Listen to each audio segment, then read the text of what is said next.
ಬೆಳೆದು ಫಸಲಿಗೆ ಬಂದಿದ್ದ ಸುಮಾರು 15ಕ್ಕೂ ಹೆಚ್ಚು ಅಧಿಕ ಅಡಿಕೆ ಮರಗಳನ್ನು ಯಾರೋ ಕಿಡಿಗೇಡಿಗಳು ರಾತ್ರೋರಾತ್ರಿ ಕಡಿದು ಹಾಕಿದ್ದು ರೈತನ ಬದುಕನ್ನ ಕಸಿದುಕೊಂಡಿದ್ದಾರೆ.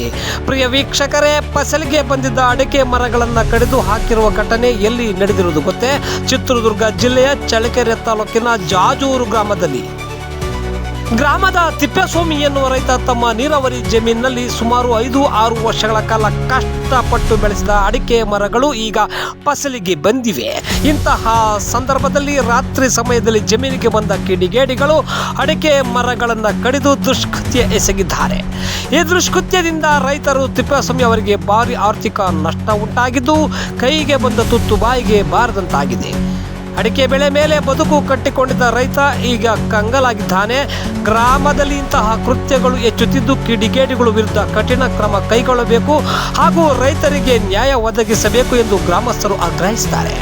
ಇದು ಪರಶುರಾಮಪುರ ಪೊಲೀಸ್ ಠಾಣಾ ವ್ಯಾಪ್ತಿಯಲ್ಲಿ ಈ ಘಟನೆ ನಡೆದಿದೆ.